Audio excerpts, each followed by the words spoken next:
Hello and welcome to all my champions. सारे champions को very very good morning. सभी को very very good morning. Manisha, Sangam, सारे champions को very very good morning. Audio video बता दीजिएगा। आज प्रोनाउंस खत्म करेंगे और एडजेक्टिव का पहला चैप्टर, एडजेक्टिव का पहला क्लास भी आज करूँगी मैं। सभी को very very good morning.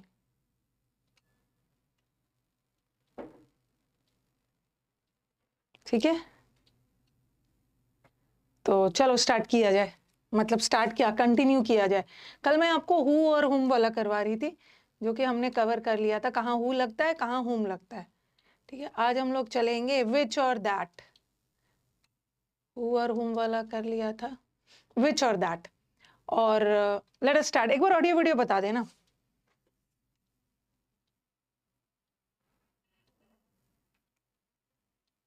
Okay, हाँ, चलो let's start. Fix preposition, ma'am आपने जो फिक्स प्रेपोजिशन का टेस्ट लिया था ना, उसमें कुछ ऐसा था जो आपने करवाया नहीं। अरे, फिक्स प्रेपोजिशन जो है ना, ये बिल्कुल नया ही चैप्टर है।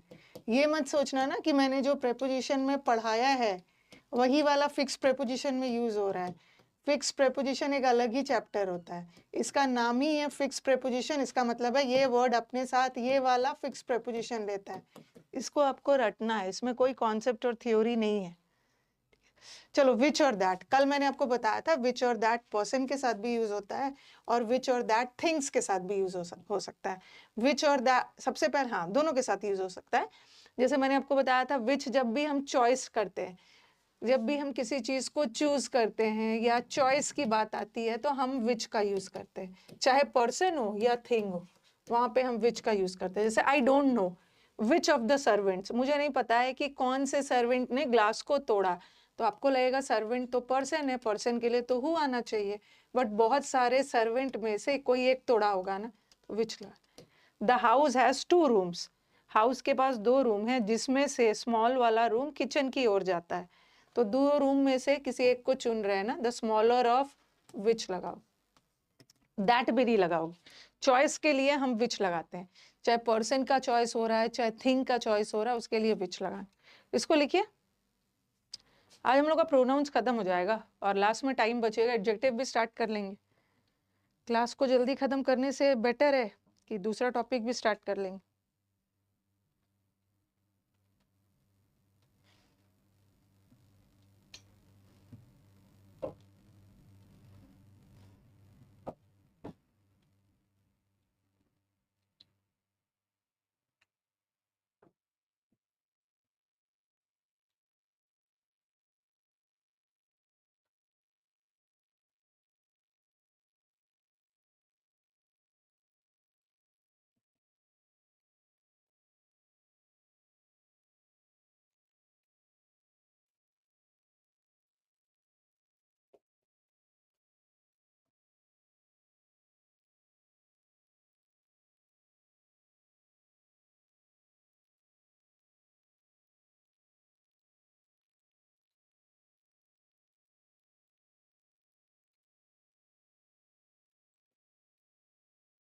लिख लिया सबने?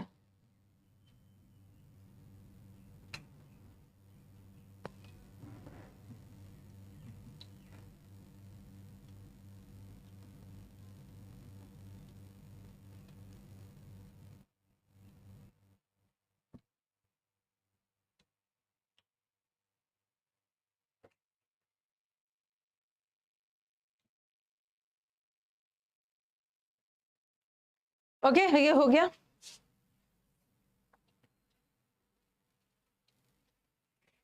एक तो चॉइस के लिए, फिर देखो it is difficult to decide, decide करना मुश्किल हो रहा है कि कौन से स्टूडेंट ने अच्छा परफॉर्म किया। तो आपको लगेगा स्टूडेंट्स की बात हो रही है तो हु लगा देते हैं, बट बहुत सारे 2 स्टूडेंट्स में से किसी एक की बात हो रही है ना, विच लगा। तो चॉइस में या लिविंग थिंग की बात हो रही है या नॉन लिविंग थिंग, किसी चीज की बात हो रही है, उसके लिए हम विच लगाते हैं। ठीक है, विच। अब आ जाओ कि ठीक है, हम चॉइस के लिए विच लगाते हैं, लेकिन एग्जैक्टली दैट और विच में क्या डिफरेंस है। ठीक है, दैट और विच में, विच हम पर्सन के लिए भी लगा सकते हैं और विच थिंग्स के लिए भी लग सकता है। और खास करके जब हम चॉइस की बात कर रहे हैं तो चाहे पर्सन हो या थिंग हो, वहां पे हम विच लगाएंगे। और दैट भी हम, वैसे तो दैट हम नॉन लिविंग थिंग के लिए लगाते हैं, लेकिन हम दैट भी पर्सन के लिए लगा सकते हैं। कब कब पर्सन के साथ दैट लगेगा इसको भी हम लोग अभी डिस्कस करेंगे। पहले डिस्कस कर लेते हैं दैट और विच में डिफरेंस क्या है। विच और दैट में बस एक छोटा सा डिफरेंस है। विच किसी भी चीज के बारे में अतिरिक्त जानकारी देता है, विच किसी भी चीज के बारे में एडिशनल जानकारी देता है, और दैट जानकारी नहीं देता है, ये किसी भी चीज को एक्सप्लेन करता है। हो सकता है ये थ्योरी आपको नहीं समझ में आए, सेंटेंस से क्लियर हो जाएगा, आप इसको पहले लिखो। विच एडिशनल जानकारी देता है और दैट किसी भी चीज को एक्सप्लेन करता है।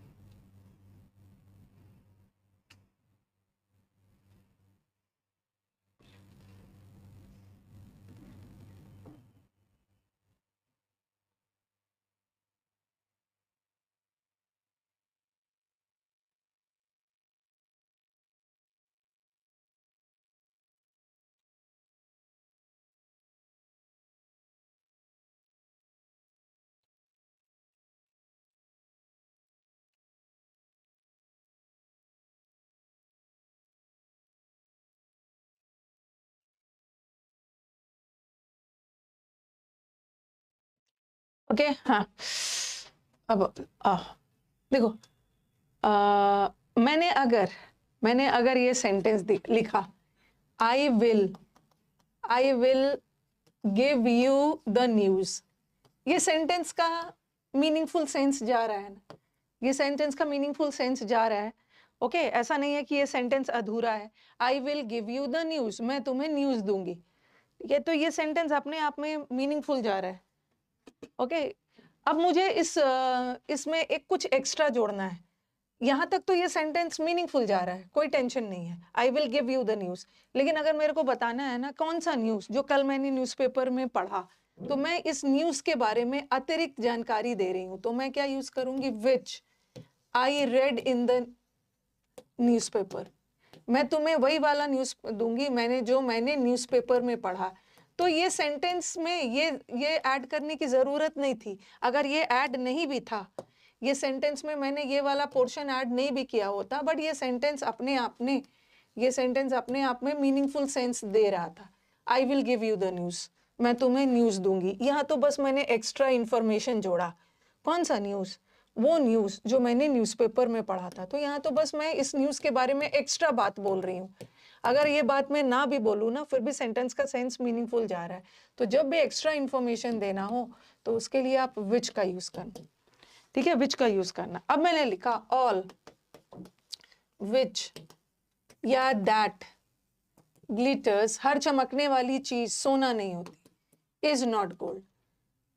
तो यहाँ पे मैं कुछ अतिरिक्त जानकारी नहीं दे रही है। देखो यहाँ तक तो ये सेंटेंस का मीनिंगफुल सेंस जा रहा है अपने आप में। यहाँ तो बस इसको मैं एक्स्ट्रा जोड़ रही हूँ बताने के लिए, न्यूज के बारे में अतिरिक्त जानकारी देने के लिए। कौन सा न्यूज, जो मैंने न्यूज़पेपर में पढ़ा। जब भी एक्स्ट्रा इन्फॉर्मेशन हो विच लगा देना। बट अगर मैं यहाँ ऑल बोल के छोड़ दूंगी, यहाँ तो मैं इतना दूर बोल के छोड़ रही हूँ तो इसका मीनिंगफुल सेंस जा रहा है, ये तो मैं एक्स्ट्रा ऐड कर रही हूँ। लेकिन यहाँ मैं सिर्फ ऑल बोल के छोड़ दूंगी तो ये मीनिंगफुल सेंस नहीं दे रहा है ना। इसमें ऐसा नहीं है कि ये वाला चीज मैं एक्स्ट्रा ऐड कर रही हूँ, ठीक है, एक्स्ट्रा ऐड नहीं कर रही हूँ, क्योंकि इसके बिना ऑल का सेंस अधूरा है। तो इसमें कुछ भी चीज एक्स्ट्रा ऐड नहीं हो रहा है, तो यहाँ पे आप डैट लगाओ, क्योंकि ये एक्सप्लेन कर रहा है किसी फैक्ट को। हर चमकने वाली चीज सोना नहीं होती, ये एक फैक्ट को एक्सप्लेन किया जा रहा है, इसलिए दैट लगाया जाए। हु ऑफ द स्टूडेंट कभी नहीं होता, विच ऑफ द स्टूडेंट्स, ठीक है, हु ऑफ द स्टूडेंट्स नहीं होता। तो ये वाला सेंटेंस यहाँ से आप कॉपी कर सकते हो। विच किसी भी चीज के बारे में अतिरिक्त जानकारी देता है, अगर वो अतिरिक्त जानकारी ना भी हो फिर भी सेंटेंस का सेंस मीनिंगफुल जाएगा। लेकिन दैट मीनिंगफुल सेंस नहीं देता, एक्स्ट्रा इंफॉर्मेशन नहीं देता है, ठीक है। दैट किसी भी चीज को एक्सप्लेन करता है। ये देखना, I will give you the news, यहाँ तक तो ये सेंटेंस का पूरा मतलब जा रहा है, मैं तुम्हें न्यूज दूंगा। ये अपने आप में मीनिंगफुल है, ये तो मैं एक्स्ट्रा ऐड कर रही हूँ। कौन सा न्यूज़ जो मैंने न्यूज़पेपर में पढ़ा, जब भी एक्स्ट्रा ऐड करें ना। अब यहाँ तक पढ़ के देखो, यहाँ तक भी मीनिंगफुल सेंस जा रहा है। आई बॉट द पेन्स, मैंने पेन खरीदा। अगर मैं किसी को इतना बोलती हूँ ना कि मैंने पेन खरीदा, तो ये मीनिंगफुल सेंस दे रहा। फिर सामने वाला पूछ रहा है कौन सा पेन, पेन के बारे में कुछ एक्स्ट्रा बताओ। कौन सा पेन? वो पेन जो रेड कलर का था। तो विच लगाओ। यहाँ तक सेंटेंस का सेंस मीनिंगफुल जा रहा है, ठीक है। यहाँ तक भी बोलती तो ये अधूरा नहीं रहता, यहाँ तक भी बोलती तो ये अधूरा नहीं रहता, अपने आप में कंप्लीट है। ये तो बस मैं न्यूज़ के बारे में एक्स्ट्रा जोड़ रही हूँ, पेन के बारे में एक्स्ट्रा इन्फॉर्मेशन दे रही हूँ, वो पेन जो रेड कलर का था। बट यहाँ तो ऑल बोल के छोड़ नहीं सकती ना, ठीक है। ऑल मीनिंगफुल सेंस नहीं दे रहा है, इसको एक्सप्लेनेशन के लिए कुछ चाहिए। All that glitters is not gold. हर चमकने वाली चीज, ये तो आपने सुना भी होगा। जरूरी नहीं है कि कोई चीज ऊपर से शाइनी चमकीला दिखे वो अंदर से अच्छी ही हो।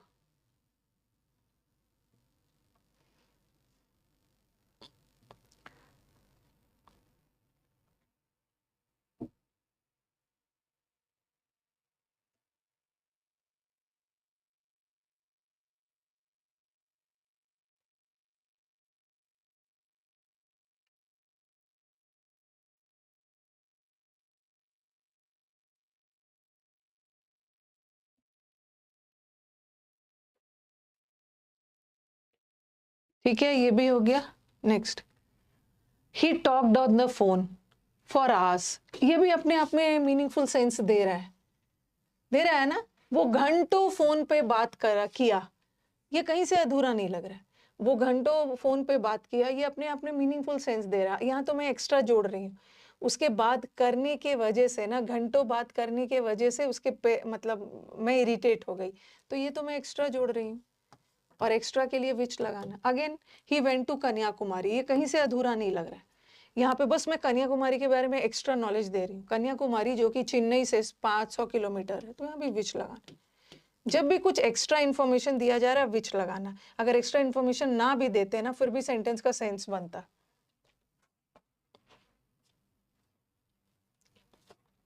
अब कहाँ कहाँ पर्सन्स के साथ विच तो चॉइस के साथ लगाते हैं, पर्सन के साथ, और कहाँ पे अब दैट लगाते हैं वो पढ़ेंगे हम।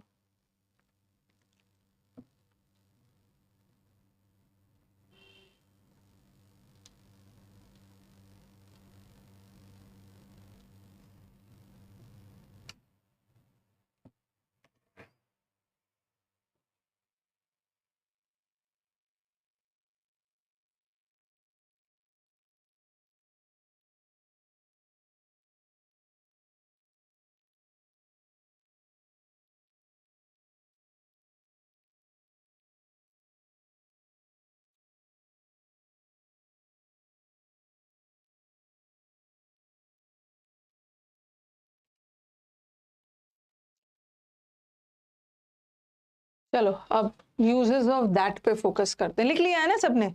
स्लो ही जा रही हूँ। यूजेस ऑफ दैट, दैट का यूज कहाँ कहाँ होता है, ठीक है। जब भी वाक्य में पहला यूज, जब भी वाक्य में सुपरलेटिव डिग्री आ गया।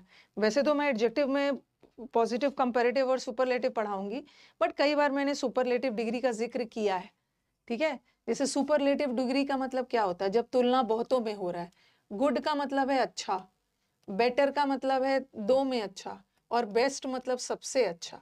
तो हम बेस्ट को सुपरलेटिव डिग्री बोलते हैं। सुपरलेटिव डिग्री का मतलब है जो तुलना बहुतों में हो, ओके। जैसे वाइज, वाइज में कोई तुलना नहीं हो रहा, समझदार है। वाइजर मतलब दो के बीच में समझदार है, और वाइजेस्ट मतलब सबके बीच में समझदार है। बैड का मतलब है खराब, वर्स का मतलब है दो के बीच में खराब, और वर्स्ट का मतलब है सबसे खराब, ठीक है। तो ये सारे सुपरलेटिव डिग्रीज, ठीक है। सुपरलेटिव डिग्रीज में ये भी आता है, जैसे लिखा मैंने ब्यूटीफुल, मोर ब्यूटीफुल मतलब दो के बीच में सुंदर है, ये तो कंपैरेटिव डिग्री हो गया। और मोस्ट ब्यूटीफुल, हम मोस्ट लगा के भी सुपरलेटिव डिग्री बनाते हैं। जनरली सुपरलेटिव डिग्री बनाने के लिए ईएसटी लगाते हैं, बट जिसका ईएसटी और वो सब लगा के नहीं बनता ना, उसमें मोस्ट लगाते हैं।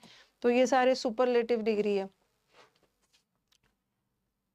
ठीक है। ये सुपरलेटिव डिग्री है। और जहां भी सुपरलेटिव डिग्री आ गया, ओके, जहां भी सुपरलेटिव डिग्री आ गया, वहां पे कौन सा रिलेटिव प्रोनाउन यूज होता है, दैट इज दैट। तो ये सबको थोड़ा सा याद रखना है, ठीक है। सुपरलेटिव डिग्री के साथ हमेशा दैट लगेगा। अब बोलोगे ma'am he is the wisest person, और आपको लगेगा यहाँ तो पर्सन की बात हो रही है, और पर्सन के लिए तो हम जनरली क्या लगाते हैं, हु लगाते हैं, हु लगाते हैं। और पर्सन के लिए कभी कभी विच भी लगा देते हैं, चॉइस की बात है तो विच लगा देते हैं। बट यहाँ हम चुन नहीं रहे हैं, ऐसा नहीं है कि बहुतों में से किसी को चुन रहे हैं, ठीक है। तो आपको लगेगा कि विच भी लगा देते हैं, तो विच भी नहीं होगा, विच तो ऑप्शन में आपको मन होगा हु लगा देंगे, लेकिन नहीं। वाक्य में जब भी सुपरलेटिव डिग्री आ गया, जहां भी सुपरलेटिव डिग्री आ गया, चाहे वो पर्सन का जिक्र हो या किसी चीज का जिक्र हो, वहां पे हु मत लगाना, विच भी मत लगाना, दैट लगाना, दैट दैट दैट।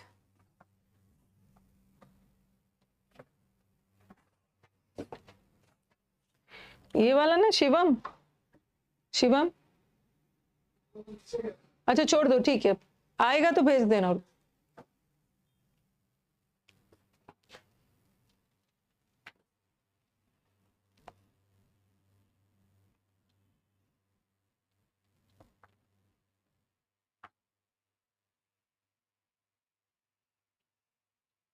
जहां भी सुपरलेटिव डिग्री आ गया, वहां तो कुछ सोचना ही नहीं है, चाहे पर्सन का जिक्र हो चाहे किसी चीज का जिक्र हो। अगर ऐसा रहता, this is the best book, ये आज तक का बेस्ट बुक है, दैट या विच आई हैव रेड, आज तक का सबसे बेस्ट बुक है जो मैंने पढ़ा है। तो यहाँ पे लगे, यहाँ पे है बुक की बात हो रही है, बुक नॉन लिविंग थिंग है, और नॉन लिविंग के साथ हम दैट भी लगा सकते हैं, विच भी लगा सकते हैं। बट यहाँ पे सुपरलेटिव डिग्री आ गया, और सुपरलेटिव डिग्री जहां भी आ गया दैट, यहाँ भी आपको लगेगा पर्सन है तो हु लगा दिया जाए, बट सुपरलेटिव डिग्री आ गया दैट दैट दैट। यहाँ चॉइस नहीं है,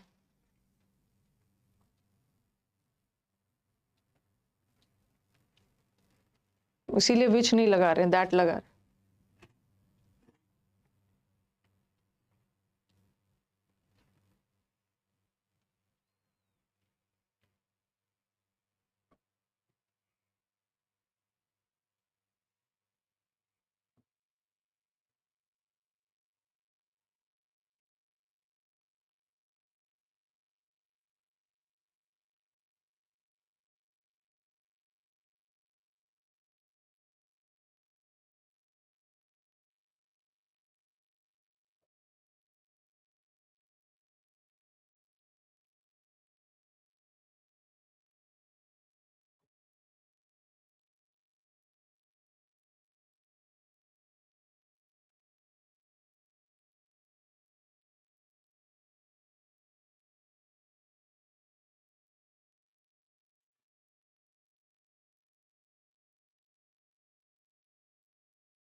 चलो लिख लिया।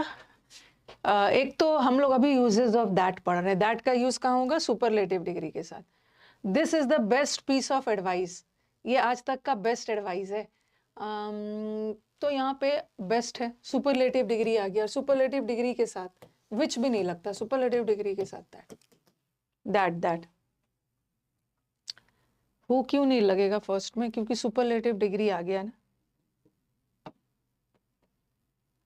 सुपरलेटिव डिग्री के साथ हमेशा दैट का यूज होता है, ठीक है। और दूसरा, अब आपको इसमें ना कोई लॉजिक नहीं है, कोई टीचर आपको लॉजिक नहीं बता सकता है, ओके, कि मैम यहाँ पे दैट ही क्यों लगेगा।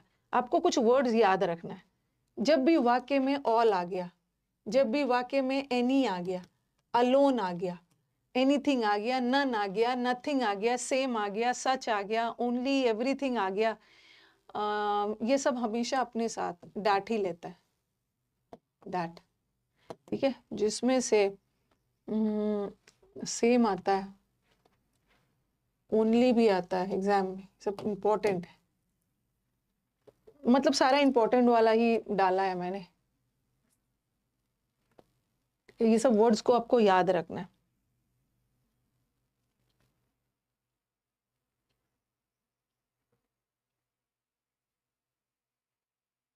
दैट, जैसे लिखिए आप, इसको पहले लिख लीजिए। कुछ ऐसे वर्ड्स है जहाँ पे अभी हम यूजेस ऑफ दैट पढ़ रहे हैं। यूजेस ऑफ दैट में हमने सबसे पहले क्या पढ़ा कि दैट का यूज सुपरलेटिव डिग्री के साथ होता है।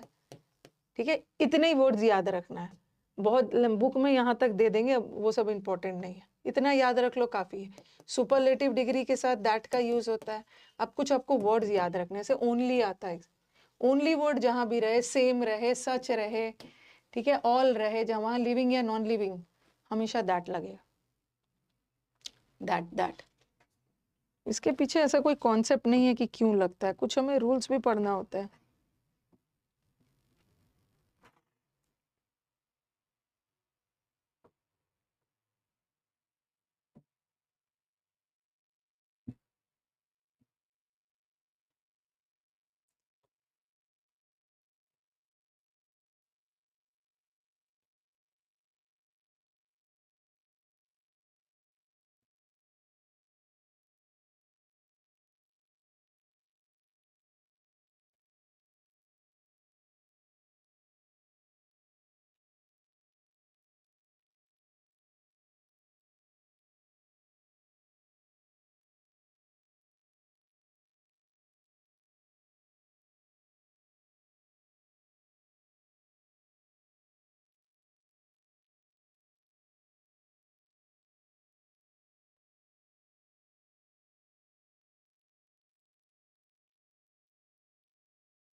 ठीक है, अब एग्जाम्पल दे रही हूँ, यहाँ कुछ कुछ यहीं पे होगा, हाँ, यहाँ से एग्जाम्पल लिखते हैं। देखो, एनी पर्सन, जो व्यक्ति उसकी हेल्प करे ना, वो उसको वो बेवकूफ़ी कहलाएगा। तो यहाँ पे द पर्सन लगाया। अब बोलोगे मैम पर्सन के लिए तो हु लगना चाहिए ना, ठीक है, पर्सन के लिए हु लगता है, ठीक है, यहाँ पे मैं हु लगाऊंगी, बट यहाँ पे एनी आ गया। जब भी वाक्य में, एक मिनट, जब भी वाक्य में एनी आ गया या ऑल आ गया, तो चाहे वो पर्सन ही क्यों ना हो, वहां पे हम हु नहीं लगाएंगे, वहां पे दैट लगाएंगे। आप बोलोगे मैम यहाँ भी तो पर्सन की बात हो रही है, यहाँ भी तो पर्सन की बात हो रही है, बट यहाँ पे एनी लग गया है ना, और एनी जब भी आ गया, चाहे पर्सन के लिए हो या थिंग के लिए हो, तो वहां पे विच भी मत लगाना, डैट लगाना, बट यहाँ तो हु लगे।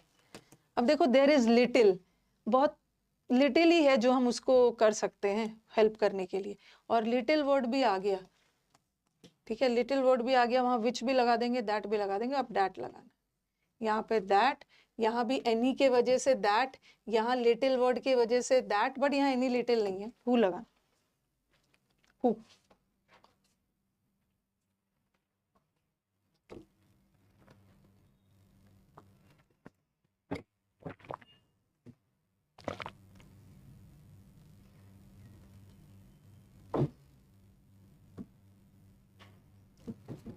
आज आपका यूट्यूब पे ना मैंने टेस्ट रखा हुआ है, आपका टेस्ट मैं सैटरडे को लेने वाली थी ना, सैटरडे को वोकैब का मैराथन लेने वाली थी,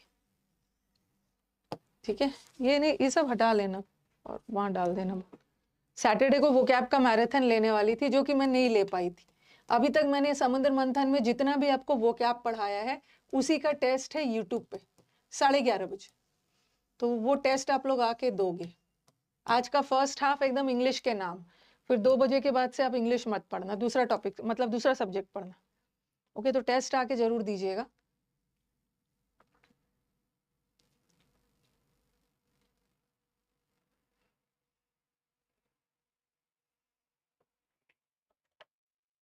विकास,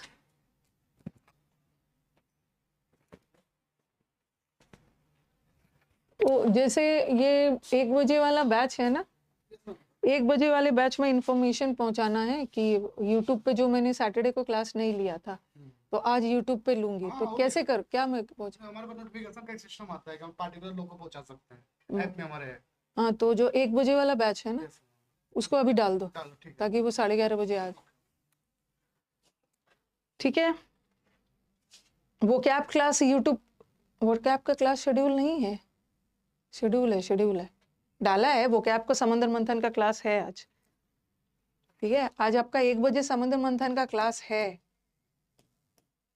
है, वो तो अलग है, शेड्यूल में है। उसमें तो मैं समुद्र मंथन के वर्ड्स करवाऊंगी, लेकिन 11:30 बजे 11:30 बजे यूट्यूब पे क्लास शेड्यूल है, मैराथन ऑफ वोकैब, जो कि मैंने आपको याद करने के लिए दिया था कि अभी तक मैंने जितना भी वोकैब पढ़ाया याद करके आना। सैटरडे टेस्ट लूंगी, सैटरडे नहीं ले पाई थी, आज लूंगी। तो आपके बैच में तो मैंने इन्फॉर्म कर दिया है, आज आना 11:30 बजे, ठीक है। और 1 बजे तो आपका नॉर्मल क्लास होगा ही। आप बोलोगे मैम कितना इंग्लिश पढ़ेंगे? अरे आज के लिए 2 बजे तक इंग्लिश पढ़ लो, उसके बाद दूसरा सब्जेक्ट पढ़ना। फिर आ जाओ, ही इज अलोन, वो अकेले ही सब चीज मैनेज कर लेगा। तो आपको लगेगा अरे ही की बात हो रही है, ही तो पर्सन है, हु आना चाहिए, बट अलोन वर्ड आ गया, एनी वर्ड आ गया वाक्य में, एनी थिंग आ गया वाक्य में, अलोन आ गया, ठीक है, वाक्य में ऑल आ गया, ये सारे वर्ड्स अपने साथ दैट लेता। नथिंग, देयर इज नथिंग, कोई भी ऐसा चीज नहीं है ना जो मुझे शेक कर दे, हिला दे। तो there is nothing, nothing non living thing है, नॉन लिविंग के साथ विच भी आता है दैट आता है, बट नथिंग वर्ड दैट ले। हाँ ना, आपके उसमें नथिंग वो सब है।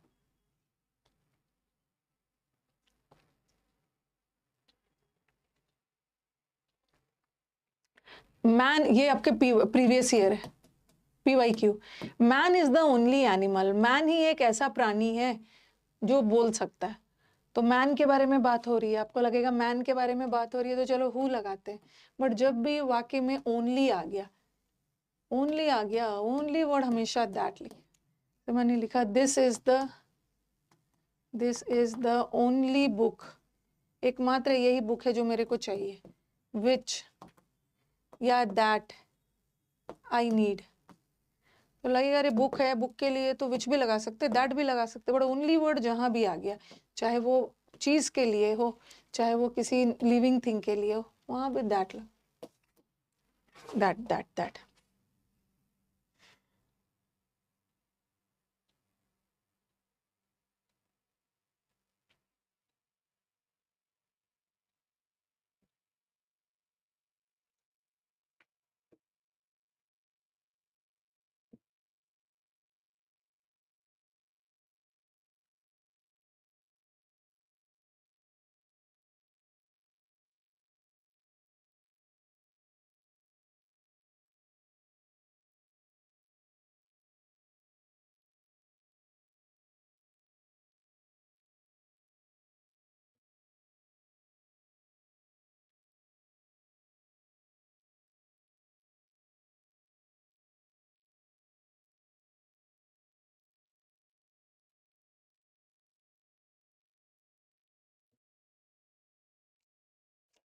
ठीक है।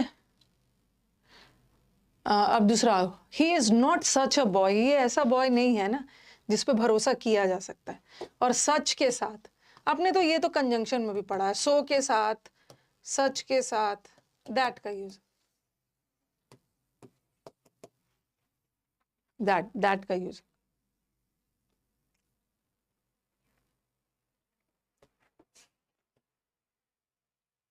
Sorry, he is the person, ये वही बच्चा है ना जिसने मेरी हेल्प की, तो यहाँ तो हु लगाओगे, पर्सन के साथ हु लगा, बट यहाँ पे सेम वर्ड आ गया, सेम वर्ड आ गया, सो वर्ड आ गया, सच वर्ड आ गया।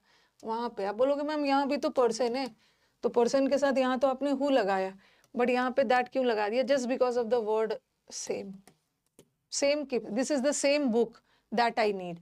अगर चीजों का भी सेंस हो तो सेम के साथ भी दैट यूज होगा।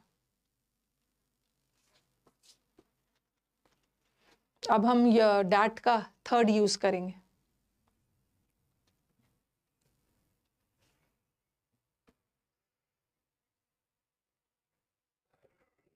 आपका बैच 24th को खत्म हो जाएगा, अभी हम लोग के पास टाइम,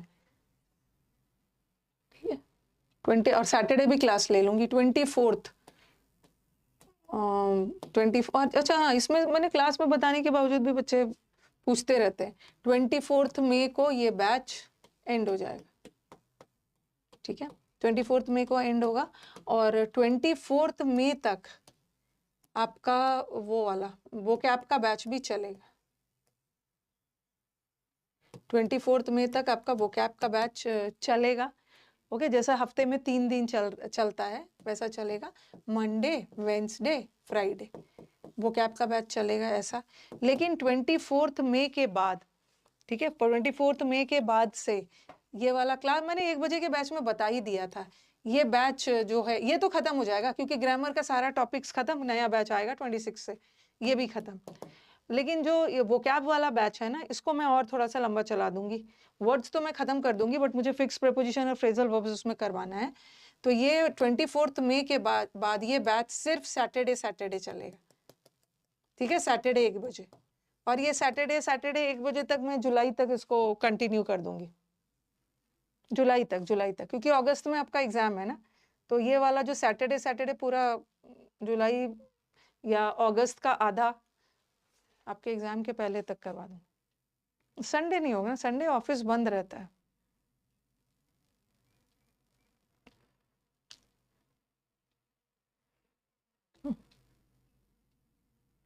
जो बच्चे नहीं 11:30 बजे नहीं देख पाएंगे ना यूट्यूब वीडियो, रिकॉर्डेड देख लेना शाम में 11:30 बजे। जो नहीं देख पाएंगे तो रिकॉर्डेड टेस्ट दे दीजिएगा।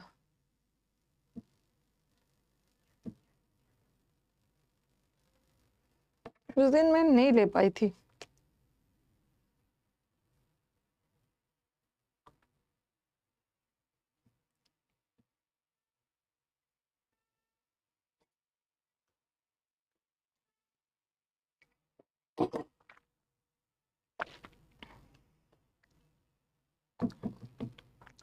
ठीक है,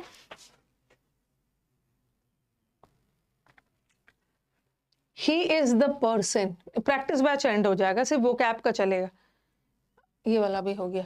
अब आ जाओ, तीसरा क्या यूज है। एक तो सुपरलेटिव डिग्री के साथ दैट, फिर उसके बाद कुछ वर्ड्स बता दिया मैंने, एनी, अलोन, नथिंग, लिटिल, वो सब के साथ दैट। कभी भी सेंटेंस में किसी पर्सन या थिंग का जिक्र हो, या किसी पर्सन या किसी एनिमल का जिक्र हो, तो उसके साथ भी दैट लगाना। ये देखो, the lady and her pet dog, जो लेडी और उसका डॉग जो हमने कल देखा था वो कल से गायब है। अगर लेडी को देखते हैं तो हु लगा सकते हैं, हु भी लगा सकते हैं। अगर डॉग को देखते हैं तो डॉग के लिए विच और दैट कुछ भी लगा सकते हैं। तो किसको देख के कैसे क्या लगाए, ठीक है, किसको देख के। वोकैब में इस बार बहुत कुछ है, ओके, तो वोकैब में बहुत कुछ तो है ही। वोकैब में इस बार समुद्र मंथन का बैच आप देख रहे हो, समुद्र मंथन का बैच कितना डिटेल में गया है। इससे पहले मैंने समुद्र मंथन का बैच ऐसा नहीं पढ़ाया। हर वर्ड पे मैं आपको 10-15 प्रैक्टिस करवा रही हूँ, ये खास बात था। पिछले वाले वोकैब्स में, पिछले वाले समुद्र मंथन में मैंने सिर्फ सिनोनिम्स एंटोनिम्स पढ़ाया था, ठीक है। इस बार सिनोनिम्स एंटोनिम्स के साथ क्वेश्चंस भी डाल रही हूँ। इस बार फिक्स प्रेपोजिशन भी हो रहा है। इस बार मैं आपको समुद्र मंथन के बारे में फ्रेजल वर्ब्स भी करवा रही हूँ। तो पिछले बार से तो अलग है ही पूजा कुमारी, ठीक है। ये सब बचा हुआ है, ये सब मैं आपको करवा दूंगी। और ये बेवकूफ़ी होगी ना कि आप सोचोगे कि टीचर क्लास में बैठ बैठ के आपको 2000 इडियम्स रटवाएं, ठीक है। टीचर को टाइम पास करने के लिए टीचर आपको बैठ बैठ के रटवाएंगे, बट आपके पास इतना टाइम ही नहीं है। आप 2-3 महीने तक टीचर के साथ 2000 वर्ड्स बैठ बैठ के याद करोगे। आप सोचोगे कि मैम छोड़ दीजिए, ये सब तो रटने का काम है, ये सब हम कर लेंगे, 1 वर्ड वगैरह ये सब खुद कर लेना है, ठीक है, ये सब खुद कर लेना है। ये सब टाइम वेस्ट होता है। अगर मैं करवाना शुरू भी करूँ ना तो पहला 200-300 वर्ड तक आप मजे मजे में आएंगे, फिर लगेगा अरे इतना टाइम वेस्ट हो रहा है, इससे बेटर है कि हम खुद रट ले। तो जब भी एनिमल का जिक्र हो और कोई पर्सन का जिक्र हो ना, तो वहां पे हु विच मत लगाना, दैट लगाना। दैट इडियम्स वगैरह खुद याद करने की चीजें होती है।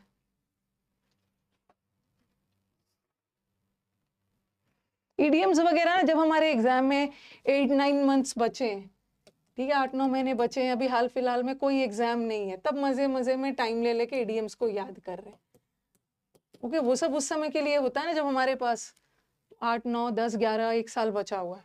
अभी आपके पास 2.5 महीने का टाइम है, 2.5 महीने का टाइम है।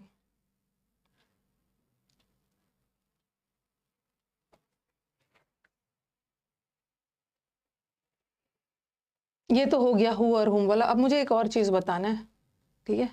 ये हु और हुम ये भी करवा दिया ना, रामायणा वाला। प्रेपोजिशन बाद में है, प्रेपोजिशन बाद में है तो हु लगाना, लिखना मत। प्रेपोजिशन पहले है तो हुम लगाना, ठीक है। प्रेपोजिशन बाद में है तो हु लगाना, लिखना नहीं, लिखवा दिया है मैंने। और प्रेपोजिशन पहले है तो हुम लगा देना। चलो ये सब छोड़। अब इसमें तो स्लाइड में नहीं है, लेकिन मुझे एक चीज़ और बताना है, इसको आप लिखो। ये एग्जाम का फेवरेट है, यूज ऑफ व्हाट और दैट। सिंपल है, इसमें बहुत ज़्यादा आपको व्हाट और दैट को लेकर बहुत ज़्यादा कंफ्यूज मत होना। एक सिंपल सा आपको लॉजिक बताती है कि कहाँ पे दैट लगेगा और कहाँ पे व्हाट लगेगा। इससे एग्जाम्स में बहुत सारे एरर्स लगाते हैं। जैसे मैंने लिखा, याद रखना कि दैट के पहले, दैट एक रिलेटिव प्रोनाउन है, ठीक है। दैट एक रिलेटिव प्रोनाउन है और दैट के पहले हमेशा कोई नाउन और प्रोनाउन आता है। दैट के पहले नाउन प्रोनाउन आएगा, क्यों? क्योंकि दैट रिलेटिव प्रोनाउन है ना। रिलेटिव प्रोनाउन अपने जस्ट पहले वाले नाउन या प्रोनाउन के लिए यूज होता है। और व्हाट के पहले, व्हाट के पहले ना तो कोई नाउन आता है ना तो कोई प्रोनाउन आता है, ठीक है। ये वाला लिख लीजिए, रटना शुरू कर दीजिए इडियम्स वगैरह। इसे मैंने लिखा, this is the book what या दैट आई नीड, और लिखा दिस इज दैट या what, this is what that या व्हाट आई नीड। ये वही चीज है जो मेरे को चाहिए। अब सेंटेंस देखना है, बस याद रखना कि दैट के पहले नाउन या प्रोनाउन लगाना है। एग्जाम में एरर कैसे आता है कि जहां दैट की जरूरत है व्हाट लगा देंगे और जहां व्हाट की जरूरत है दैट लगा देंगे। तो आप कैसे डिसाइड करोगे कहाँ व्हाट लगना है कहाँ दैट लगना है? तो दैट रिलेटिव प्रोनाउन है और रिलेटिव प्रोनाउन के पहले हमेशा एक नाउन प्रोनाउन चाहिए। अब यहाँ पे देखो, ये हमें इसमें से दैट और व्हाट में से कुछ चुनना है। तो यहाँ पे देखो एक नाउन आया है, और जब भी कोई नाउन या प्रोनाउन लगा हुआ है तो वहां पे व्हाट मत लगाना, क्योंकि व्हाट के पहले नाउन प्रोनाउन नहीं आता, लेकिन दैट के पहले आएगा, ठीक है। अब यहाँ पे देखो, इसके पहले ना इज लगा है, वर्ब लगा है, ना तो कोई नाउन है और ना तो कोई प्रोनाउन है। जब नाउन प्रोनाउन नहीं है तो दैट रिलेटिव प्रोनाउन नहीं लगा, व्हाट।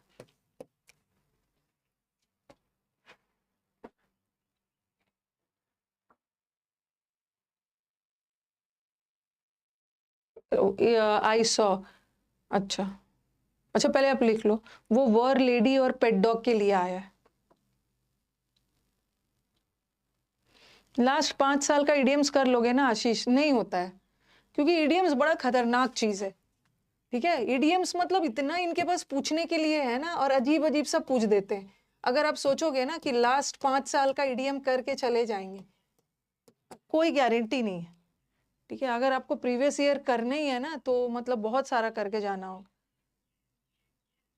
लास्ट 10-15 साल का करना होगा। उससे बेटर है कि मैंने जो आपको प्रीवियस ईयर मैंने जो आपका वो दिया है ना 2000 वाला, वो करो।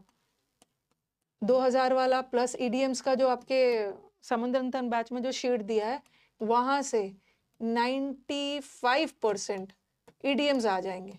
हो सकता है 100 भी आ जाए, लेकिन 95 की गारंटी तो मैं लेती हूँ।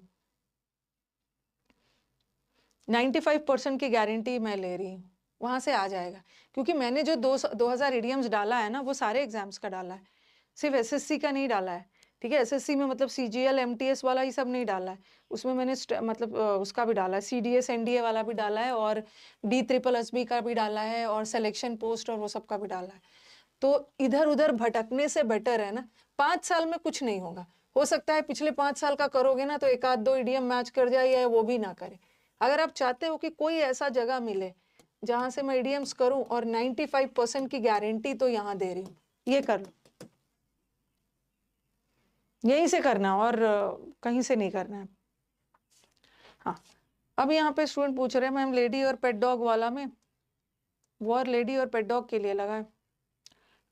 ये जो वर्ब लगा है ना, ये जो वर्ब लगा है ये आई के लिए लगा है, आई ने देखा था, ठीक है, आई सब्जेक्ट है, इसको अपना वर्ब मिल गया। ठीक है, आप बोलोगे कि मैम ये किसके लिए लगा है वर,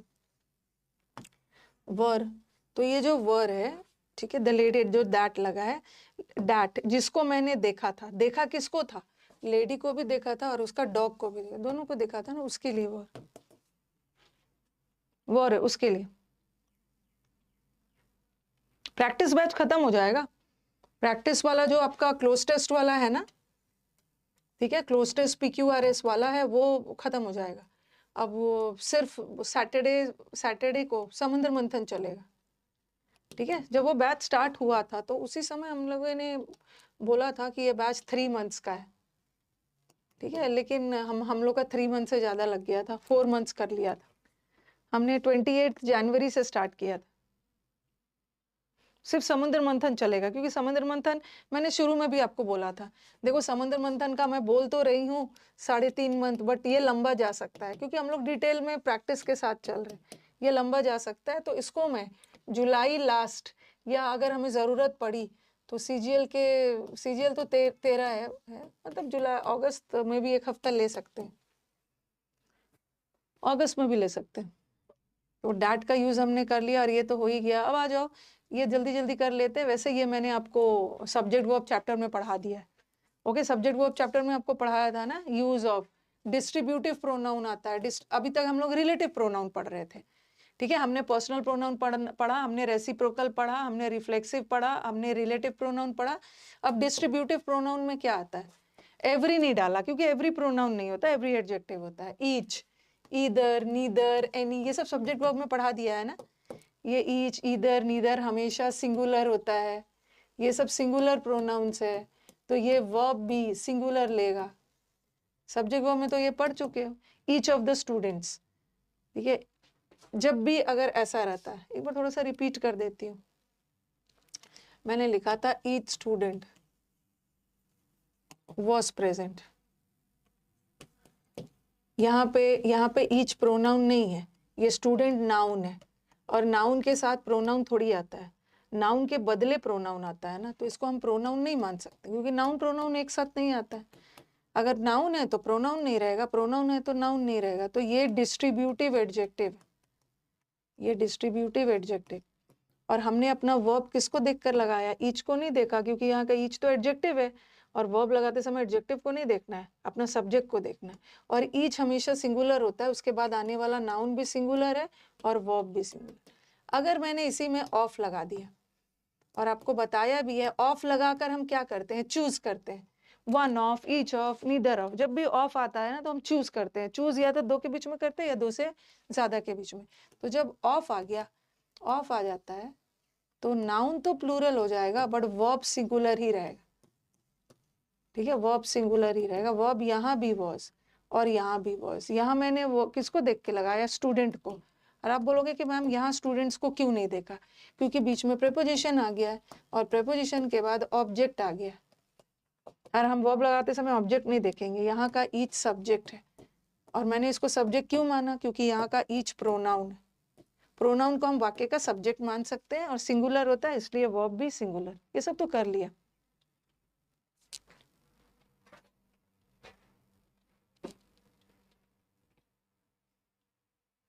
मैं 2-2 साल कोचिंग नहीं किया जाता आशीष, ओके। 2-2 साल कोचिंग नहीं किया जा सकता क्योंकि मुझे पढ़ाते हुए इतने साल हो गए ना, अभी तो 16 साल हो जाएंगे, ठीक है, 16 साल हो जाएंगे। तो ये बच्चे ना 3 से 4 महीने में, लेकिन अब उसीलिए ना मैंने 2 बैच हमेशा लेके आती हूँ, 2 या 3 बैच। 3 से 4 महीने ग्रामर के लिए बहुत होता है, ठीक है, 3 से 4 महीने वोकैब के लिए बहुत होता है, और साथ में फिर प्रैक्टिस करना। हाँ, 2 साल तक नहीं निकालना है, उसी में बच्चे सिलेक्शंस दे भी रहे हैं। जितना भी पढ़ा लो, अल्टीमेटली जितना भी पढ़ा लो, सारा खेल। ये तो मैंने बहुत पहले भी फील किया, अब हमारे स्टूडेंट्स भी है मैम, जितना भी थ्योरी पढ़ते जाएं, थ्योरी पढ़ते हैं मन की शांति के लिए, चलो हमारा सिलेबस हो गया है, ठीक है, और सिलेबस करना है। असली सिलेक्शन तो ये सब बैचेस दिलवाते हैं, practice work. Practice batches selection दिलवाते हैं, क्योंकि थ्योरी हम लोग पढ़ लेते हैं, बट उस थ्योरी को वाकई में कैसे अप्लाई किया जाता है ना, उसमें कंफ्यूजन होता है। ये सब पढ़ा दिया मैंने। ईच ऑफ द स्टूडेंट्स, आपको लगेगा इतने सारे स्टूडेंट्स हैं तो देर लगा देते हैं, नहीं, इस सेंटेंस का मेन सब्जेक्ट ईच है, तो ईच सिंगुलर है तो पोजेसिव भी ईच लेगा। उसी तरह नीदर ऑफ देम, नीदर दोनों में से, नीदर दो के लिए, दोनों में से किसी ने भी अपना प्रेयर नहीं बोला, तो नीदर भी सिंगुलर होता है एज अ प्रोनाउन, तो हेज लगा। अब देखो नीदर ऑफ द 5 अक्यूज्ड, यहाँ पे नीदर तो 2 के लिए होता है, इसे पढ़ा दिया मैंने, बट यहाँ तो 5 दोषी की बात हो रही है, तो नीदर नहीं लगाओगे क्योंकि नीदर 2 के लिए होता है, हम 2 से ज्यादा के लिए नन लगाते, नन।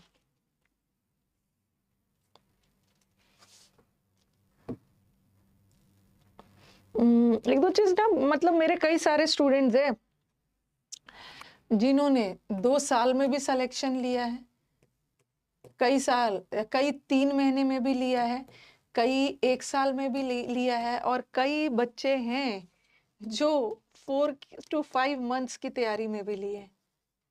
ठीक है, 4 to 5 मंथ्स की तैयारी में भी लिए हैं, 2 साल वाले भी है, 3 साल वाले भी हैं, 1 साल वाले भी है। तो मेरे को ना, अब मैंने अपना थोड़ा सा टीचिंग स्टाइल को बदला है।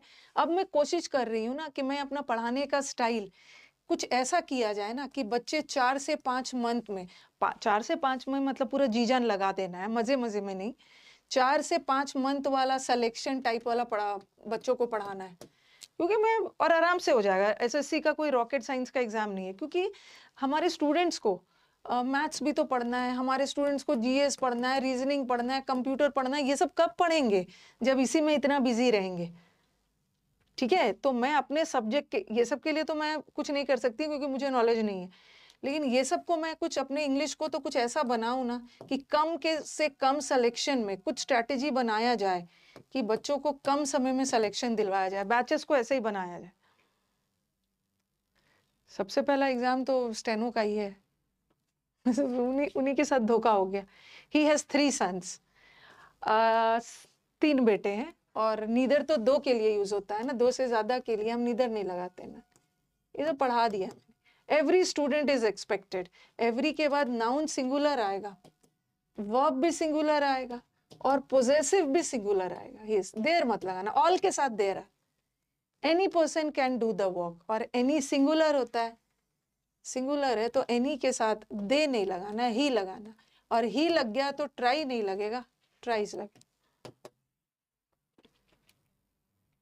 वोकैब में अनुराग बस प्रैक्टिस करना है, प्रैक्टिस। ये सब कुछ क्रैश बैचेस पे थोड़ा सा एक्सपेरिमेंट मैं इस साल करूंगी, और कम समय में बैचेस का ड्यूरेशन कम रख के, ठीक है, कम रख के बच्चों का मैक्सिमम आउटपुट दिलवाना है। क्योंकि ना ये सब सुनने में अच्छा लगता है, आपको लगता है ना अरे 6 मंथ्स का बैच, 6 मंथ्स का बैच रहे ना तो मजा आए, सिर्फ ग्रामर 6 मंथ्स पढ़िए। शुरू के 2 मंथ में ना आप बहुत जोश में आते हैं, बट 2 मंथ के बाद आप खुद देखोगे ना कि मतलब 2 मंथ के बाद एकदम बोर होने लगते हो आप। ठीक है, टीचर का क्या है, 6 मंथ्स तक नाउन, एक महीने तक नाउन ही पढ़ाते रह जाएंगे। पता चला कि 1 महीने तक नाउन पढ़ाया और उसमें से 80% एग्जाम में आता ही नहीं, सिर्फ हमने स्टूडेंट को नाउन में पीएचडी करवा दिया। आपको पीएचडी थोड़ी करना है, आपको एग्जाम निकालना है, एग्जाम निकल जाए उसके बाद जो माने पीएचडी वगैरह करते रहना।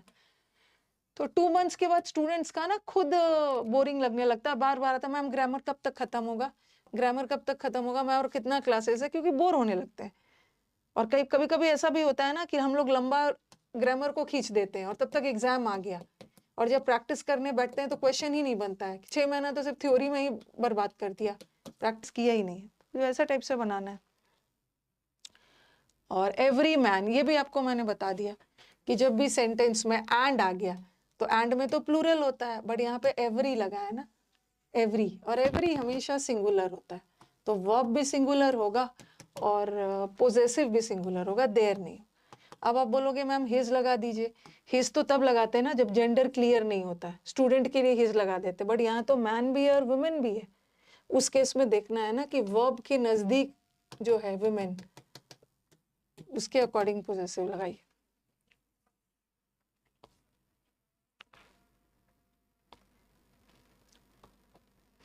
आपको, आप लोग, होता क्या है ना कि ये लेंदी इंग्लिश मैथ्स के चक्कर में आप लोग जीएस नहीं पढ़ पाते हो। और वही आपके सिलेक्शन का ना होने का कारण बन जाता है। सब सब्जेक्ट्स को इक्वली पढ़ना है।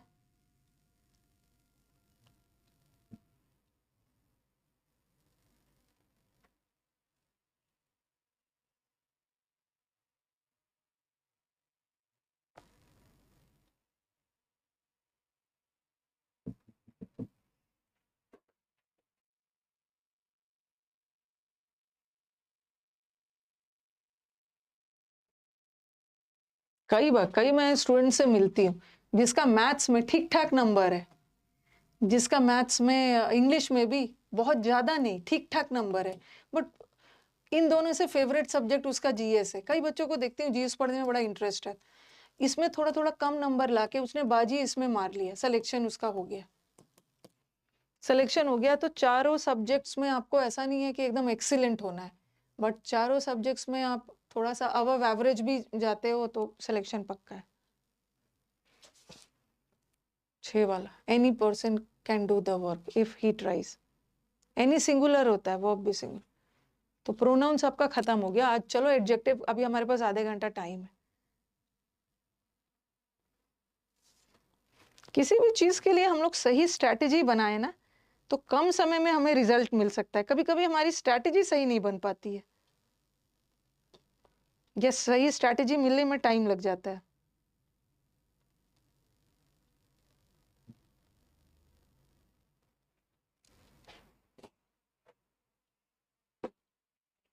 हिज लगाना, एनी सिंगुलर होता है तो दे मत लगाना, ही लगाना, और ही सिंगुलर है तो ट्राइज लगाना। ठीक है। और एवरी मैन एंड वुमेन, आप बोलोगे मैं मैन भी है वुमेन भी है, तो एवरी भी तो लगा है ना। अगर अकेला मैन रहता, ये मैंने ऐसे सब्जेक्ट में पढ़ा दिया, मैन और वुमेन, तो वहां पे हम विश लगाते, प्लूरल होता, विश टू डू, तब देर लगाते, क्योंकि मैन और वुमेन दोनों की बात हो रही है, एंड से जुड़ा है। बट यहाँ भी तो एंड से जुड़ा है, but every as a determiner हमेशा सिंगुलर होता है। वर्ब भी सिंगुलर लिया है और ये भी सिंगुलर। हाँ, ये इसलिए नहीं लगा रही हूँ क्योंकि मैन भी है और वुमेन भी है। अगर जेंडर क्लियर नहीं होता, मेल फीमेल क्लियर नहीं होता, तब तो हिज लगाते। लेकिन देखना है कि वर्ब के नजदीक कौन है। यहाँ तो मैन भी है वुमेन है, वर्ब के नजदीक वुमेन है तो हर लगा, हर हर। हिज नहीं होगा। अगर स्टूडेंट रहता ना, every student is requested to do his work, every teacher होता, क्योंकि स्टूडेंट में मेल भी आते हैं फीमेल भी आते हैं। जब मेल फीमेल क्लियर नहीं हो तो हम मेल को मानते हैं, लेकिन यहाँ तो मेल के साथ साथ एक फीमेल है। अगर अगर ऐसा होता कि विमेन पहले होते और मैन का जिक्र बाद में होता, तो हम देखते हैं कि वर्ब के नजदीक मैन होता, तो फिर हिज लगा। ठीक है। हाँ, और ये भी मैंने वैसे सब्जेक्ट वर्ब में आपको पढ़ा ही दिया है, इनडेफिनेट प्रोनाउंस क्वेश्चन टैग में भी पढ़ाया है। एवरीबडी लोगों के लिए, एवरीथिंग चीजों के लिए, नोबडी लोगों के लिए, नथिंग चीजों के लिए, समबडी लोगों के लिए, न समथिंग चीजों के लिए, एनीबडी लोगों के लिए और एनीथिंग चीजों के लिए। और ये सारे इनडेफिनेट प्रोनाउंस है और ये सारे सिंगुलर होते हैं। एवरीबडी आर रेडी नहीं होगा, एवरीबडी इज रेडी। तो एवरीबडी ये तो मॉडल वर्ब है। एवरीबडी शुड रिस्पेक्ट, देर मत लगाना। ऑल रहता तो देर लगाते, हिज। देखो यहाँ पे ऑल प्लूरल होता है तो देर लगाया, बट एवरीबडी सिंगुलर होता है, हिज लगा। Each every neither according to second subject नहीं होता है अवेंजर। ईच एवरी वो तो उसमें होता है इधर और, नॉर वाला, इधर और, neither nor, not only but also वाला।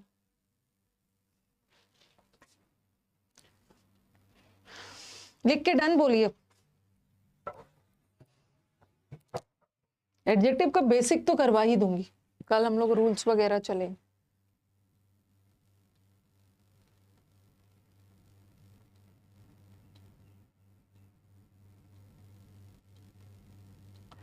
फिक्स प्रेपोजिशन की पीडीएफ वगैरह समुद्र मंथन के बैच में डाला हुआ है। अरे वो सब क्वेश्चन में ही पढ़ना होता है पंकज।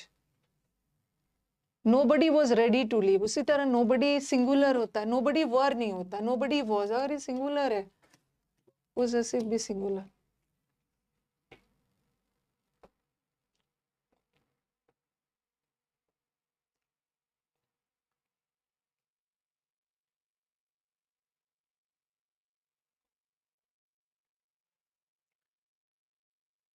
ठीक है, और ये सब्जेक्ट वर्ब में लिखिए पहले, वैसे ना भी पढ़ाऊं ये चलेगा, लेकिन रिपीट कर देती हूँ, पढ़ा ही दिया है मैंने।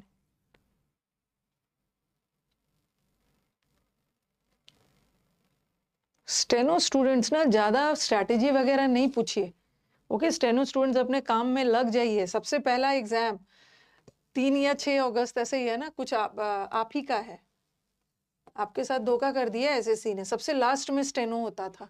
स्टेनो का एग्जाम नवंबर और दिसंबर चला जाता था, नवंबर लास्ट दिसंबर हो जाता था। इस बार सबसे पहले स्टेनो लिया, ठीक है।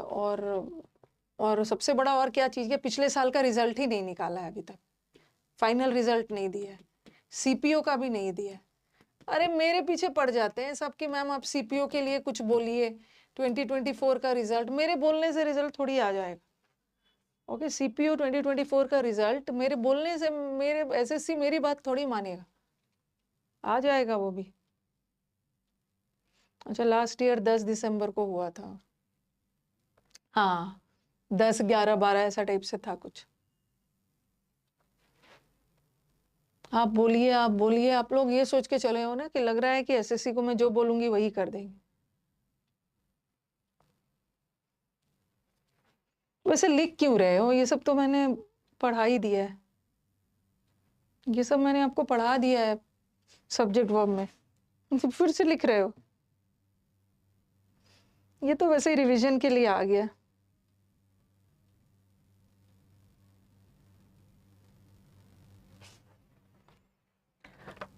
एक मिनट, सौरभ को बुलाना।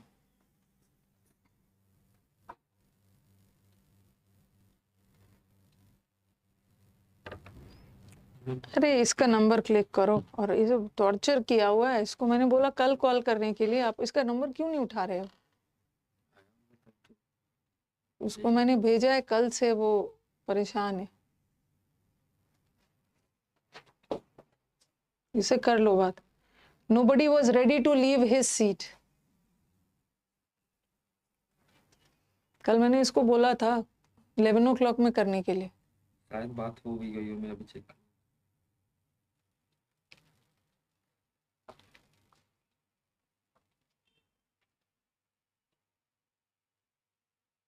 डन।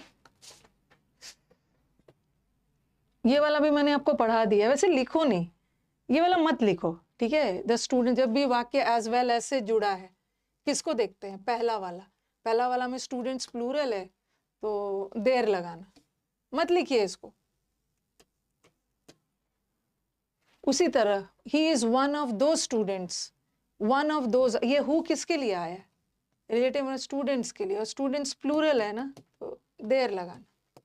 लिख लीजिए, या तो लिख लीजिए pronoun and subject verb agreement, क्योंकि सब्जेक्ट वर्ब एग्रीमेंट पूरा खेल किसका है? सब्जेक्ट और वर्ब का। किसी भी वाक्य को सब्जेक्ट बनने के लिए नाउन या प्रोनाउन, तो सब्जेक्ट वर्ब एग्रीमेंट में कुछ नाउन का पोर्शन भी हम पढ़ लेते हैं, कुछ प्रोनाउन का भी पढ़ लेते हैं।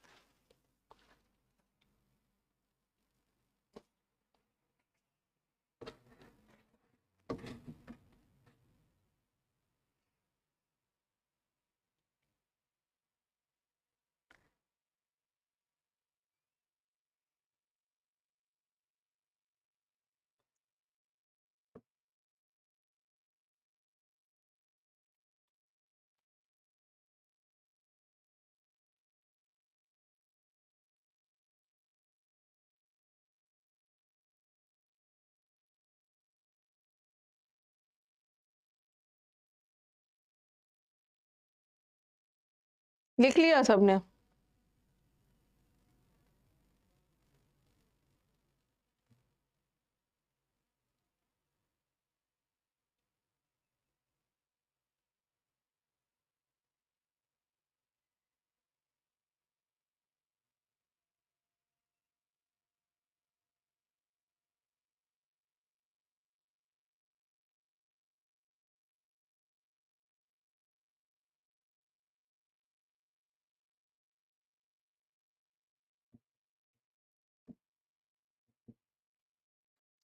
ठीक है, लिख लिया, ओके।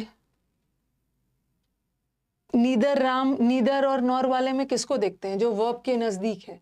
वर्ब के नजदीक फ्रेंड्स है, और फ्रेंड्स प्लूरल है ना, तो देर लगा देना। और ये भी मैंने आपको पढ़ा दिया, ट्रेजरर एंड सेक्रेटरी, एक ही द लगा है, इसका मतलब है वही ट्रेजरर भी है और वही सेक्रेटरी भी है, तो हिज लगाना। लेकिन यहाँ सेक्रेटरी के पहले अलग, ट्रेजरर के पहले अलग, तो दो अलग अलग व्यक्ति है, तो देर लगा। ठीक है, देर। ये सब वैसे लिख रहे हो तो लिखो, लेकिन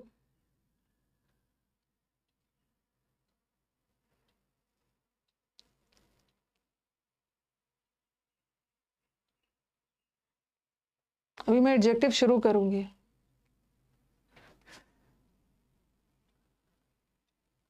ये सब हो ही गया वन ऑफ वाला। हाँ, और एक चीज मुझे एक चीज आप स्टूडेंट्स को बता देना है कि ये जो यूट्यूब पे आके हम टीचर्स ही आप लोग को डराते हैं ना, इस बार एग्जाम का लेवल क्या होने वाला है, हाई होने वाला है। ठीक है, काइंडली मेरी स्टूडेंट से रिक्वेस्ट है, काइंडली ये सब चीज से डरना नहीं है। ठीक है, ये जो डरा डरा के ना, बेचारे वो पहले से ही डरे हुए हो आप लोग। एग्जाम को लेके कोई पर्सन ना पहले से ही डरा हुआ होता है, और हम टीचर का काम होता है कि आपके मतलब माइंड के साथ खेलना नहीं है, आपके लिए चीजें आसान करना, आपको डराना नहीं है। ठीक है, देखो सिलेबस तो सेम है, ग्रामर तो सेम है, पूछो नाउन का क्या पूछ लोगे? मैं तो नाउन का सब पढ़ के जा रहा हूँ, आप क्या हाई लेवल पूछ लोगे? ठीक है, मैं तो सब पढ़ के जा रहा हूँ, तो टेंशन मत लीजिए। लेवल हाई हो, लो हो, मॉडरेट हो, हम लोग इस बार ऐसी तरह से प्रैक्टिस करने वाले हैं ना। ठीक है, इस तरह की हम लोग की प्रैक्टिस होगी कि हम लोग हाई लेवल भी कर लेंगे, लो लेवल भी कर लेंगे, और मॉडरेट भी कर लेंगे। हम लोग का नोट्स इसी तरह से बनाया जाता है, नोट्स जो भी मैं प्रोवाइड करती हूँ ना, चाहे लो आए, हाई आए, मॉडरेट आए, आप सब कर लोगे। ठीक है, क्या पूछेंगे भाई, नाउन को टफ कैसे बनाएंगे, क्या हाई लेवल करेंगे, सेंटेंस थोड़ा सा लेंदी कर देंगे, कॉन्सेप्ट तो वही रहेगा। ठीक है, क्लोज टेस्ट हम सब तरीके से करके जाएंगे, हाई लेवल क्लोज टेस्ट करेंगे, PQRS 1 to 6 बीच का 4 वाला भी पढ़ेंगे, इजी वाला सब पढ़ गए, तो डरना नहीं है, डर के नहीं जाना है हम लोग। इसीलिए इस बार के बैचेस में मैंने प्रैक्टिस ज्यादा रखा है। सिलेबस 2.5 महीने का जो क्रैश कोर्स लेके आ रही हूँ ना, उसमें मैंने कोशिश, मेरे यही रहेगा ना, जो भी करके मुझे 1 से 1 आवर 10 डेज में अपना सिलेबस खत्म कर दें। मैक्सिमम सब लेवल का हमें प्रैक्टिस करना है, तो डरना नहीं है। आप सब सही पढ़ के जा रहे हो, डरना बिल्कुल नहीं है। क्योंकि डर के ना, जो काफी सारे ऐसे स्टूडेंट्स होते हैं जो बहुत अच्छा परफॉर्म करने वाले हैं, बट यूट्यूब पे उनको डरा दिया गया है कि अब लेवल क्या होगा, ये होगा, वो होगा, वेंडर चेंज होगा, तो क्या मतलब, कुछ नहीं होता है। जिस साल जितना डराया जाता है उतना इजी पेपर आता है, डरना नहीं है।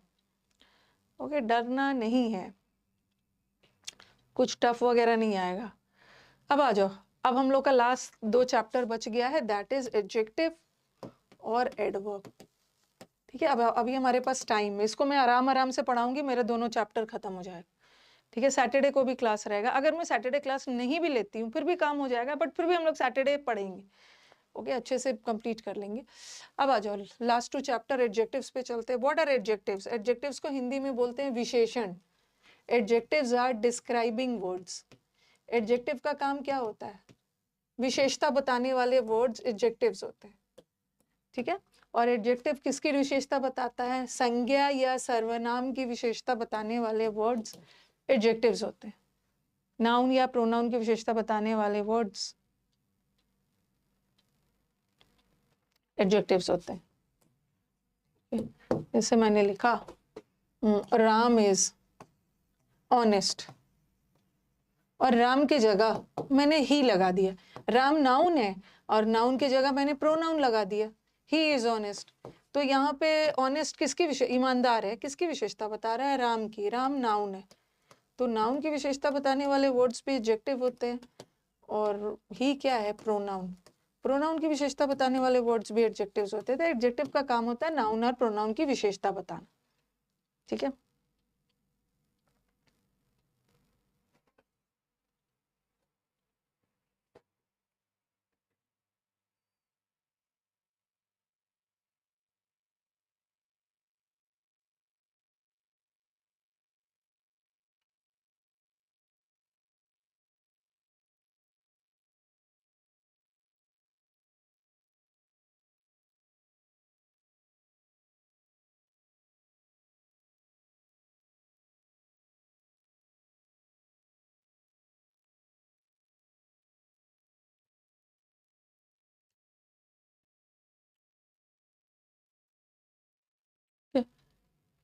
और भी कुछ एग्जांपल्स दे रही हूँ। The clever fox defeated the brave lion. यहाँ पे फॉक्स एक जानवर का नाम है और कोई भी जानवर नाउन है और फॉक्स की विशेषता बताई जा रही है। कैसा फॉक्स? चालाक, तो क्लेवर एडजेक्टिव।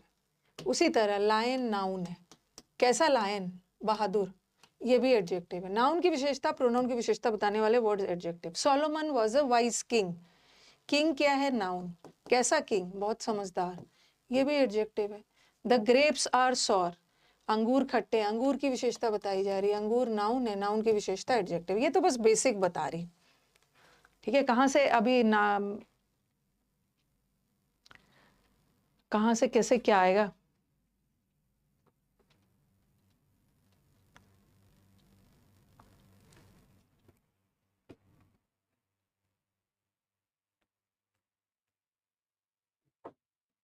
एडजेक्टिव के पोजीशन से एरर आता है। पहले अब सिंपल सा मैं बता रही हूँ। एडजेक्टिव्स क्या होते हैं? Adjectives are describing words. Adjective विशेषता बताने वाले वर्ड्स है। और एडजेक्टिव किसकी विशेषता बताता है? नाउन के भी बता सकता है, प्रोनाउन के भी बता सकता है, क्योंकि जो जो काम नाउन करता है वही वही काम प्रोनाउन भी करता है। तो एडजेक्टिव्स दोनों की विशेषता बता सकता है। और यहाँ पे मैंने सेंटेंस के थ्रू कुछ एडजेक्टिव्स का एग्जाम्पल दिया है। यहाँ ग्रेप्स नाउन की विशेषता बता रहा है ये एडजेक्टिव। यहाँ भी नाउन किंग की विशेषता बता रहा है। यहाँ पे नाउन लायन की विशेषता, यहाँ पे नाउन फॉक्स की विशेषता।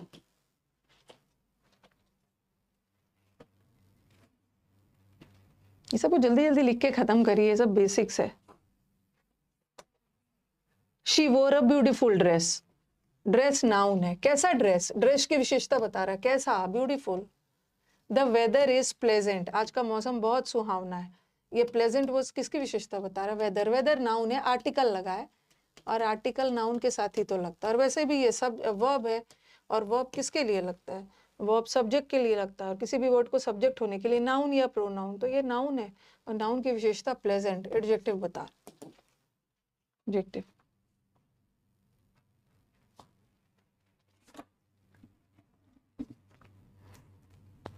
अब हम लोग डिस्कस करेंगे एडजेक्टिव हमेशा नाउन से पहले ही यूज होता है या नाउन के बाद यूज होता है।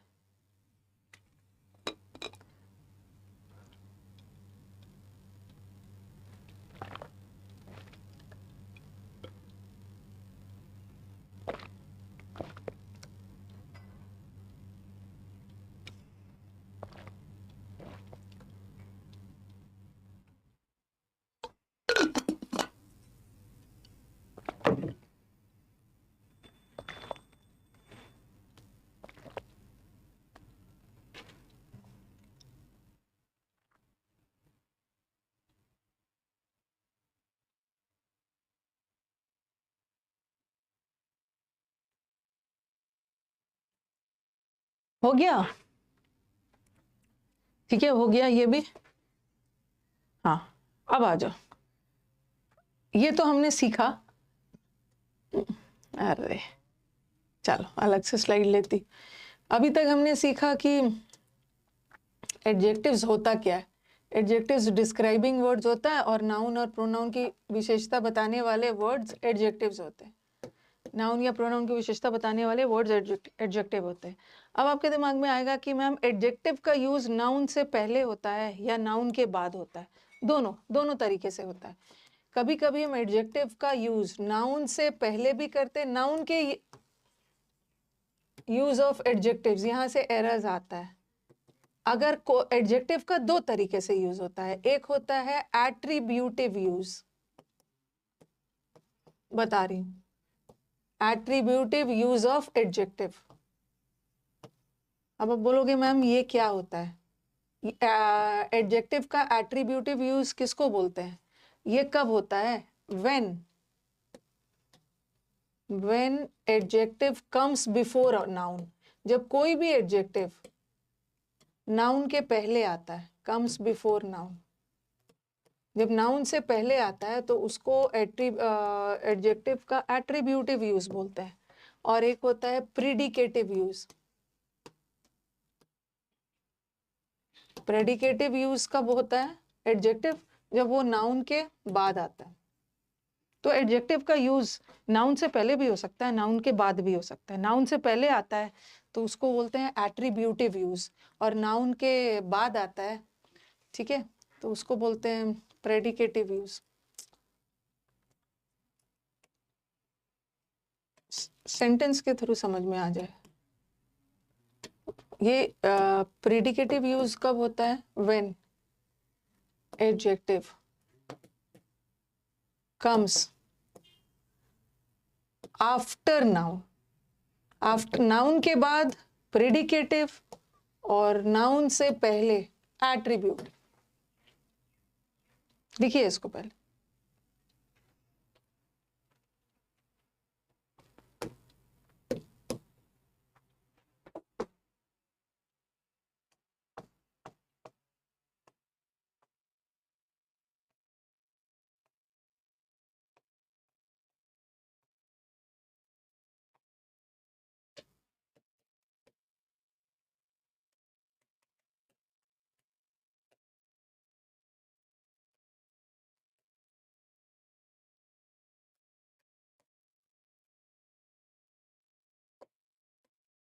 He is an honest boy. ठीक है, he is an honest boy. एक बार पहले मुझे समझा लेने दीजिए, फिर आप लिखते रहिए। बॉय क्या है? नाउन। कैसा बॉय? ईमानदार। तो बॉय की विशेषता बता रहा है, ये ईमानदार है, तो ये भी एडजेक्टिव। और यहाँ भी ऑनेस्ट वर्ड इस बॉय की विशेषता ही बता रहा है, तो ये भी एडजेक्टिव। दोनों एडजेक्टिव ही है। ईमानदार दोनों नाउन की विशेषता बता रहे हैं, एडजेक्टिव है। बट यहाँ वाला जो एडजेक्टिव है ना, ये नाउन से पहले आ रहा है, और नाउन से पहले आए तो ये एडजेक्टिव का कौन सा यूज है? एट्रीब्यूटिव। और यहाँ नाउन या प्रोनाउन के बाद आ रहा है, तो ये यूज होगा प्रेडिकेटिव। ठीक है, तो यहाँ जो ऑनेस्ट एडजेक्टिव है, इसका एट्रीब्यूटिव यूज हुआ है नाउन से पहले, और इसका प्रेडिकेटिव ऑनेस्ट का यूज हुआ है नाउन के बाद। आप पहले लिखो इसको, दोनों सेंटेंस करेक्ट है। एरर कैसे आएगा मैं बता रही हूँ। एडजेक्टिव के यूज से एरर कैसे कैसे आता है? किसी सीपीयू एग्जाम में इस रूल पे मैंने देखा था, एक ही सेट में ठीक इसी पे बेस 2 एरर्स आया था।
ठीक है, लिख लिया? हाँ, ये समझ में आ गया कि क्या होता है एट्रीब्यूटिव यूज नाउन से पहले और प्रेडिकेटिव यूज नाउन के बाद। अब मैं आपको कुछ एग्जांपल्स दे रही हूँ, अब मुझे बताना। हाँ, ये वाला लिख लिया आपने। अब मुझे बताना कि इसमें एडजेक्टिव कौन सा है। The green door open slowly. Slowly adjective नहीं है, क्योंकि ये स्लोली किसकी विशेषता बता रहा है? नाउन या प्रोनाउन की विशेषता बताने वाले वर्ड्स एडजेक्टिव होते हैं, और वर्ब की विशेषता बताने वाले वर्ड्स एडवर्ब होते हैं। ठीक है, तो यहाँ तो ये स्लोली वर्ब की विशेषता बता रहा है ना, ये तो एडवर्ब है, ये एडजेक्टिव नहीं। एडजेक्टिव ये है डोर, डोर नाउन है। और कैसा डोर? हरे रंग का।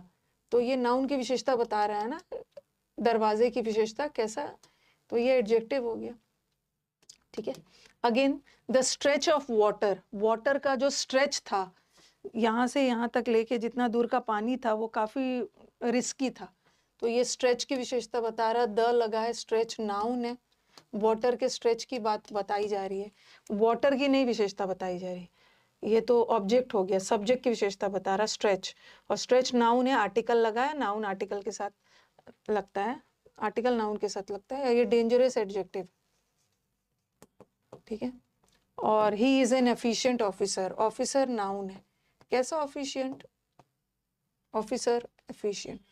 तो मुझे बताओ कि ये वाला जो एडजेक्टिव है ये कौन सा यूज है, ये नाउन से पहले लगा है, और जो भी एडजेक्टिव नाउन से पहले आ गया उसको एट्रीब्यूटिव यूज बोलते हैं। ठीक है, और यहाँ जो एडजेक्टिव है ये नाउन के बाद आया तो ये प्रीडिकेटिव यूज, यहाँ अगेन नाउन से पहले आया तो ये एट्रीब्यूटिव। ठीक है, नाउन से पहले एट्रीब्यूटिव और नाउन के बाद that is predicative, predicative use.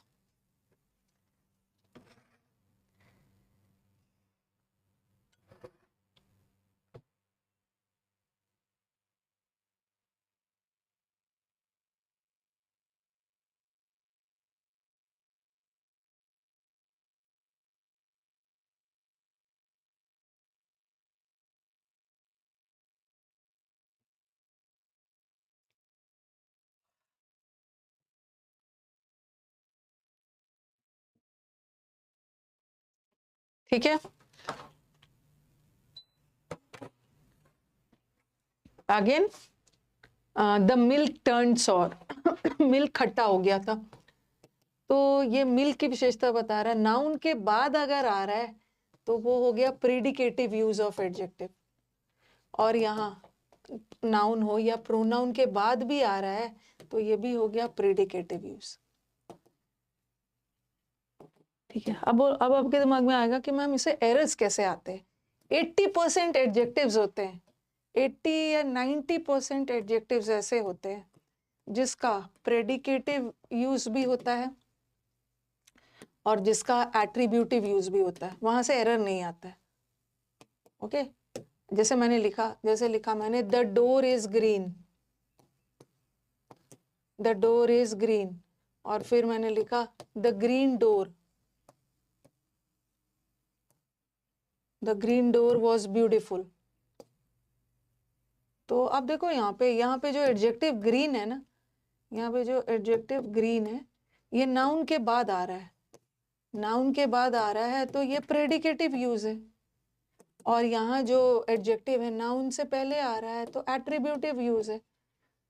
ठीक है, फिर मैंने लिखा ही इज ऑनेस्ट, ये नाउन या प्रोनाउन के बाद आ रहा है तो ये प्रेडिकेटिव यूज हो गया, और फिर मैंने लिखा the honest man was present, तो यहाँ जो ऑनेस्ट है ना मैन से पहले आ रहा है तो यहाँ ऑनेस्ट का एट्रीब्यूटिव यूज है और यहाँ ऑनेस्ट का प्रेडिकेटिव यूज है। तो मैक्सिमम दुनिया के जितने भी एडजेक्टिव्स होते हैं ना 90% जिसका एट्रीब्यूटिव यूज भी होता है और जिसका प्रेडिकेटिव यूज भी होता है, और यहाँ से एरर्स नहीं आता है, यहाँ से एरर्स नहीं आता है, क्योंकि ये जो ग्रीन एडजेक्टिव है इसको हम नाउन के बाद भी लगा सकते हैं, नाउन के पहले भी लगा सकते हैं।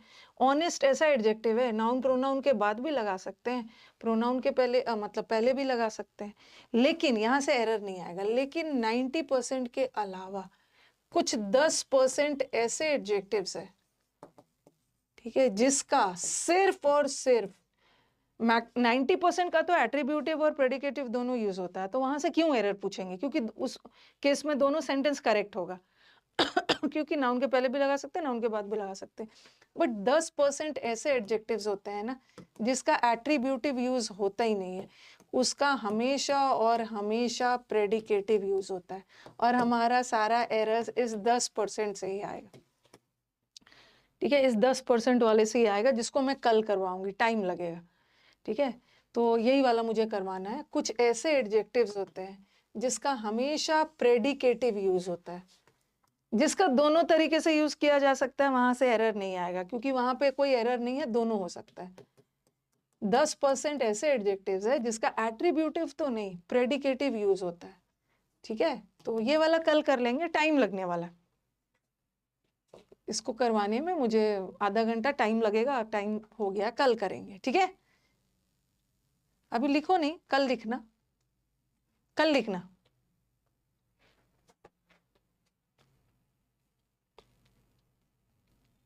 ओके, एंड किया जाए।